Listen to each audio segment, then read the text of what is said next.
Hello magic ನೋಡಿ, ಸ್ವಾಗತ ಸುಸ್ವಾಗತ. ನಿಮ್ಮ ಜೊತೆ ನನ್ನ ಕಥೆ ಏನಾಗಿದೆ ನೋಡೋಣ ಬನ್ನಿ. ಇಲ್ಲಿ ಅಜಿತ್ ಪಾಪ ಇದು ಚಿತ್ರ ಬಿಡಿಸ್ಬಿಟ್ಟು ಹೇಳಿ ನೆಕ್ಲೆಸ್ ನ ಅಂತ ಭಾಗ್ಯನ ಕೊಡ್ತಾನೆ. ಭಾಗ್ಯನ ಏನು ಚಿತ್ರ ಬಿಡಿಸ್ತಾರೆ. ಭೂಮಿನ ಬಂದು ನೆಕ್ಲೆಸ್ ನ ನಿಜವಾಗಿ ಇದ್ರೆರಡು ದಪ್ಪ ಇದೆ ಅಂತ ಹೇಳ್ತಾಳೆ. ಇಲ್ಲಿ ಪಾಪಿ ದೇವಿಯನ್ನೇ ಅಡ್ಡ ಹಾಕೊಂಡು ಕೂತಿದಾಳಲ್ಲ, ಹಾಗಾಗಿ ಎಲ್ರು ಒಟ್ನಲ್ಲಿ ನಂಬಿಟ್ಟಿದಾರ ಅವಳನ್ನ.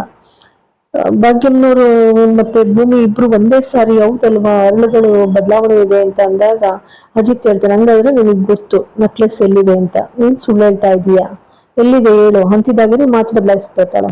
ಸಬ್ರಿ ಕೆಳಗಡೆ ಪೂಜೆಗೆ ಎಲ್ರು ಕಾಯ್ತಾ ಇದ್ದಾರೆ, ಬಮ್ಮ ಅಂತ ಹೇಳಿ ಅವಳನ್ನು ಕರ್ಕೊಂಡು ಹೋಗ್ಬಿಡ್ತಾಳೆ. ಎಷ್ಟು ಕೇಳಿದ್ರು ಕೂಡ ಹೇಳೋದಿಲ್ಲ. ಸರಿ ಕೆಳಗ್ ಬಂದ್ಮೇಲೆ ಎಲ್ರು ಊಟ ಆಗತ್ತೆ. ಊಟ ಆದ್ಮೇಲೆ ಭಾಗ್ಯಮ್ಮನವರು ಹೊರಡ್ ನಿಂತ್ಕೋತಾರೆ. ಹೋಗ್ಬೇಕಾಗಿರುತ್ತೆ, ಪೆರೋಲ್ ಮುಗ್ದಿರುತ್ತೆ. ಹೊರಟಾಗ ಪಾಪ ಬಾಳ ನೊಂದ್ಕೊಳ್ತಾರೆ ಅವರು. ಅದಕ್ಕೆ ಶ್ರವಣ್ ಇದ್ದರು, ಬೇಜಾರ್ ಮಾಡ್ಕೊಬೇಡಿ ಭಾಗ್ಯಮ್ಮನವ್ರೆ, ಒಳ್ಳೆತನಕ್ಕೆ ಕಾಲ ಇದ್ದೇ ನಿನ್ನ ರಿಲೀಸ್ ಆಗೇ ಹಾಕ್ತೀರಾ ಬೇಗನೆಯ, ಆದಷ್ಟು ಬೇಗನೆ ರಿಲೀಸ್ ಆಗ್ತೀರಾ ಅಂತ ಹೇಳಿ ಎಲ್ಲ ನಿಂತ್ಕೊಂಡು ದೇವ್ರಿಗೆ ಕೈ ಮುಗಿತಾರೆ, ಒಳ್ಳೇದಾಗ್ಲಪ್ಪ ಅಂತ ಹೇಳಿ. ತಾಯಿ ಚಾಮುಂಡೇಶ್ವರಿ ಎಲ್ಲ ಪ್ರಾರ್ಥಿಸ್ಕೊಂಡು ಹಬ್ಬನ ಮುಗಿಸ್ತಾರೆ. ಸರಿ ಪಾಪ ಅವರು ಇನ್ನೇನು ಹೊರಡ್ಬೇಕು ಅಷ್ಟೇ ಸಂಗೀತ ಇದ್ದವರು, ನಾವೇನಾದ್ರು ತಪ್ಪು ಮಾಡಿದ್ರೆ ನಮ್ಮನ್ನು ಕೂಡ ಕ್ಷಮಿಸ್ಬಿಡಿ ಭಾಗ್ಯಮ್ಮನವ್ರೆ ಅಂತ ಅಂದಾಗ ಅದಕ್ಕೆ ಭಾಗ್ಯಮ್ಮನವ್ರು ಅಂತಾರೆ, ಎಲ್ಲಾದ್ರೂ ಉಂಟಾ, ಎಷ್ಟು ಚೆನ್ನಾಗಿ ನೋಡ್ಕೊಂಡಿದ್ದೀರಾ ನನ್ನನ್ನ, ನಾನು ಆತರ ಭಾವಿಸ್ಲಿಕ್ಕೆ ಸಾಧ್ಯನಾ, ಅಷ್ಟು ಚೆನ್ನಾಗಿ ನೋಡ್ಕೊಂಡಿದ್ದೀರಾ ನಾನು. ಅದಕ್ಕೆ ಭೂಮಿನೂ ಅಂತಾಳೆ, ಅಮ್ಮ ನಾನು ಏನಾದ್ರು ತಪ್ಪು ಮಾಡಿದ್ದೀನಮ್ಮ ಇಲ್ಲಿವರೆಗೂ ಅಂತ ಅಂದಾಗ ಅದಕ್ಕೆ ಭಾಗ್ಯಮ್ಮನವ್ರು ಅಂತಾರೆ, ಇಲ್ಲಮ್ಮ ಎಂದಿಗೂ ಇಲ್ಲ, ಯಾಕೆಂದ್ರೆ ಬೇವು ಬೆಲ್ಲ ಮಾತ್ರ ಕೊಡ್ತಾಳೆ ಅಜಿತನಿಗೆ, ಎಲ್ಲ ಮಾಡ್ತಾಳೆ, ಆದ್ರೆ ತಾನ್ ಮಾತ್ರ ಮನಸ್ಸಿನಲ್ಲಿರೋದನ್ನ ಹೇಳ್ಕೊಳಕ್ಕೆ ಅವಳಿಗೆ ಮನ್ಸು ಬರ್ತಾ ಇಲ್ಲ. ಸರಿ ಭಾಗ್ಯಮ್ಮನವರು ಹೊರಟು ನಿಂತಾಗ ಅಂತ ಕೇಳಿದಾಗ ಅದಕ್ಕೆ ಭಾಗ್ಯಮ್ಮನವ್ರು ಅಂತಾರೆ, ಭೂಮಿ ಎಂದೂ ಹಂಗ ಅನ್ಬಿಡ ಪುಟಿ, ಯಾಕೆಂದ್ರೆ ನಿನ್ನಂತ ಮಗಳು ಪಡೆಯೋಕೆ ಅದೃಷ್ಟ ಮಾಡಿದೀನಿ ಕಣೆ. ನಾನು ಎಲ್ರನ್ನು ಕೂಡ ನೋಡಿದಾಗ ನಾನು ಅನ್ಕೊಳ್ತೀನಿ, ನನ್ನ ಭೂಮಿನ ನೋಡಿ ಬೇರೊಬ್ರು ಅನ್ಕೋಬೇಕು, ಇದ್ರೆ ಇಂಥ ಮಗಳಿರ್ಬೇಕಪ್ಪ, ಇಂಥ ಮಗಳು ಹುಟ್ಬೇಕಪ್ಪ ನಮ್ಗೆ ಅಂತ ಹೇಳಿ. ಆ ತರ ಇದೆಯೇ ನಿನ್ ಮಗಳು ಅಂದ್ರೆ, ನಾನು ಪುಣ್ಯ ಮಾಡಿದೀನಿ ಭೂಮಿ, ನಿನ್ನಂತ ಮಗಳು ಪಡೆಯೋಕೆ ಸಾಧ್ಯನೇ ಇಲ್ಲ. ಅದಕ್ಕೆ ಪಾಪ ಕಣ್ಣೀರಾಗ್ತಾರೆ. ಭೂಮಿನೂ ಕೂಡ ಹಪ್ಕೊಂಡು ಕಣ್ಣೀರಾಗ್ತಾಳೆ. ಅದಕ್ಕೆ ಭಾಗ್ಯಮ್ಮನವ್ರು ಅಂತಾರೆ, ಪುಟಿ ನೀನ್ ಈ ತರ ಅಳ್ತಾ ಕಳ್ಸಿದ್ರೆ ನಾನು ಹೇಗಮ್ಮ ಹೋಗೋದು ಹೇಳು. ಅದಕ್ಕೆ ಸಂಗೀತ ಅಂತಾರೆ, ಭಾಗ್ಯಮ್ಮನವ್ರೆ ಖಂಡಿತ ನಿಮ್ಮ ಒಳ್ಳೆತನಕ್ಕೆ ಯಾರು ದ್ರೋಹ ಮಾಡಿದಾರೋ, ಹೀಗೆ ನಿಮ್ಮನ್ನ ಮಾಡದೇ ಇರೋಂತ ಅಪರಾಧಕ್ಕೆ ನಿಮ್ಮನ್ನ ಬಲಿಪಶು ಮಾಡಿ ಆಟ ನೋಡ್ತಾ ಇದಾರೆ, ಅವ್ರು ಖಂಡಿತ ಒಳ್ಳೇದಾಗೋದಿಲ್ಲ, ಅವ್ರಿಗಂತೂ ಈ ಕಾದಿದೆ ಶಿಕ್ಷೆ, ನೋಡ್ತಾ ಇರಿ, ಅನುಭವಿಸ್ಬಾರದನ್ನೇ ಅನುಭವಿಸ್ತಾರೆ ಅಂತಾರೆ. ಮನೆಯಲ್ಲ ಇದ್ದಾಳಲ್ಲ ಕೊಲೆಗಡಿಕೆ, ಯಾರನ್ನ ಅವಳನ್ನ ಹಿಡ್ಕೊಡ್ತಾ ಇದಾರೆ, ಯಾರು ಹಿಡ್ಕೊಡ್ತಾ ಇದಾರೆ, ಇನ್ನು ಮಗಳನ್ನ ಸೊಸೆ ಮಾಡ್ಕೊಳ್ತಾ ಇದಾರೆ, ಹಿಡ್ಕೊಡೋದಿಲ್ಲಿ. ಸರಿ ಪಾಪ ಭಾಗ್ಯಮ್ಮನವ್ರು ಆಯ್ತು ನಾನು ಬರ್ತೀನಿ ಅಂತ ಹೇಳಿ ಹೊರಡ್ತಾರೆ. ಆ ಹೊರಟ ಮೇಲೆ ಅದಕ್ಕೆ ಭೂಮಿ ಹೇಳ್ತಾಳೆ, ಅಮ್ಮ ಇನ್ನೊಂದು 4 ದಿನ ಇರೋ ಹಾಗೆ ಸಾಹೇಬ್ರನ್ನ ಕೇಳ್ಕೊಳ್ಳೇನಮ್ಮ ಅಂತ ಹೇಳಿ. ಅದಕ್ಕೆ ಹಾಗೆಲ್ಲ ಮಾಡಬಾರ್ದು ಪುಟಿ, ನಮಗೆಲ್ಲ ಅವ್ರನ್ನ ದುರುಪಯೋಗ ಪಡಿಸ್ಕೋಬಾರ್ದು ಅಂತಾರೆ. ಅಜಿತ್ ತಪ್ಕೊಂಡು ಸಮಾಧಾನ ಮಾಡ್ತಾರೆ.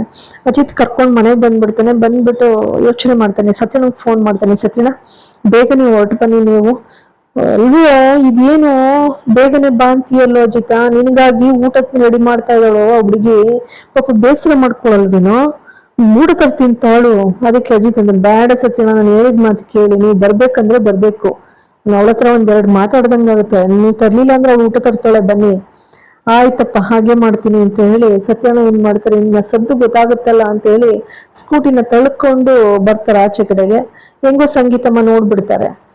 ಆದ್ರೂ ಸಂಗೀತಮ್ಮ ಏನ್ ತಡೆಯಕ್ ಹೋಗುದಿಲ್ಲ. ಭೂಮಿ ಊಟ ಎತ್ಕೊಂಡು ಈಚೆಗೆ ಬರ್ತಾಳೆ, ಸ್ಕೂಟಿ ಇರೋದಿಲ್ಲ. ಸತ್ಯನ ಅಂತ ಕೂಗ್ಕೊಳ್ತಾಳೆ. ಅದಕ್ಕೆ ಸಂಗೀತ ಇದ್ದವ್ರು, ಆಗ್ಲೇ ಓದ್ತಲ್ಲ ಭೂಮಿ, ಸತ್ಯ ಹೊರಟಾಯ್ತು, ಹೌದಾ, ಅಯ್ಯೋ ಅತ್ತೆ ಸಾಹೇಬ್ರಿಗೆ ಊಟ ತಗೊಂಡು ಹೋಗ್ಬೇಕಿತ್ತು, ಏನ್ ಮಾಡುದು. ಅದಕ್ಕೆ ಸಂಗೀತ ಅಂತಾರೆ, ತಗೊಂಡೋಗು ನೀನೇ.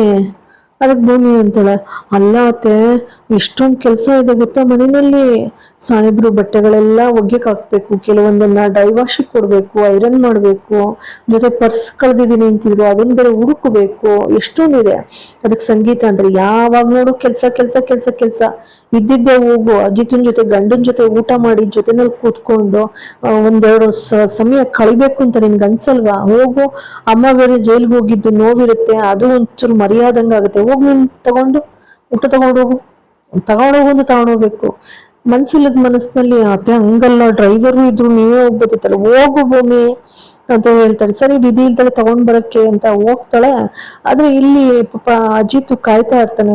ಅಲ್ಲ ಸತ್ಯಣ್ಣ, ಅವಳ ಜೊತೆ ಎರಡು ಮಾತಾಡ್ಬೋದು. ಅದಕ್ಕೆ ಸತ್ಯಣ್ಣ ಅಂತಾರೆ, ಬೇಡ್ವೋ ಅಜಿತ, ಈಗಾಗ್ಲೇ ಮಾತಾಡಿದ್ಯಾ, ನೊಂದಿದ್ಯಾ, ಈಗ ನೀನು ಎಂತ ಸಿಚುವೇಶನ್ ಅಲ್ಲಿ ಇದ್ದೆ ಅನ್ನೋದು ಕೂಡ ನನಗೆ ಗೊತ್ತು. ಹಾಗಾಗಿ ಮಾತಾಡೋದ್ಕಿಂತ ನೀನ್ ಸುಮ್ಮನೆ ಸೈಲೆಂಟ್ ಆಗಿರೋದ್ ಮೇಲಪ್ಪ. ಈಗ ಅವಳು ಇಚ್ಛೆ ಇದ್ರೆ ಅವಳಾಗ ಅವಳಿಗೆ ಹೇಳ್ಕೊಳ್ಳೋಳು, ಹೌದಲ್ವಾ? ಇನ್ನೊಂದ್ 3 ದಿನ ಹೊರ್ಟೋಗ್ತಾಳೆ ಅಂತಲ್ಲೇನೋ ಅಂತಾರೆ. ಅದಕ್ಕೆ ಅಜಿತ್ ಅಂತಾನೆ, ಹ್ಞೂ ಸತ್ಯಣ್ಣ ಹೊರ್ಟೋಗ್ತಾಳೆ. ಅದಕ್ಕೆ ಈಚೆ ಬಂದ್ಬಿಟ್ಟು, ಲಕ್ಷ್ಮಿ ಅಕ್ಕ ಭೂಮಿ ಬಂದ್ಲಾ? ಇಲ್ವಲ್ಲ ಸಾಹೇಬ್ರೆ, ಬರ್ಲಿಲ್ವಲ್ಲ ಅಂತಾರೆ. ಅವಳು ಭೂಮಿ ಊಟ ತಗೊಬರ್ತಿದ್ದಾಳ, ಅರ್ಧ ದಾರಿಗೇನೆ ಹೊರ್ಟೋಗ್ತಾಳೆ, ಊಟ ತಗೊಂಡು ಹೋಗೋದು ಬೇಡ ಇವತ್ತ ಅಂತೇಳಿ. ಅದಕ್ಕೆ ಸತ್ಯಣ್ಣ ಅಂತಾರೆ, ನೋಡೋ ಅಜಿತ, ಒಂದು ಕನ್ಫರ್ಮ್ ಮಾಡ್ಕೊ, ಅವಳು ನಿನ್ನನ್ನ ಬಿಟ್ಟು ಹೋಗುದಿಲ್ಲ.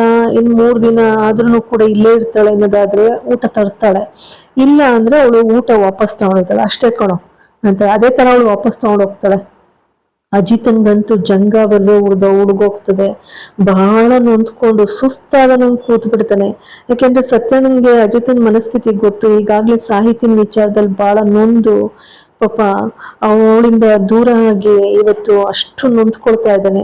ಆ ಸ್ಥಿತಿಯಿಂದ ಹೊರ್ತರೋದೇ ಕಷ್ಟ ಆಯ್ತು ಸತ್ಯಣ್ಣನಿಗೆ.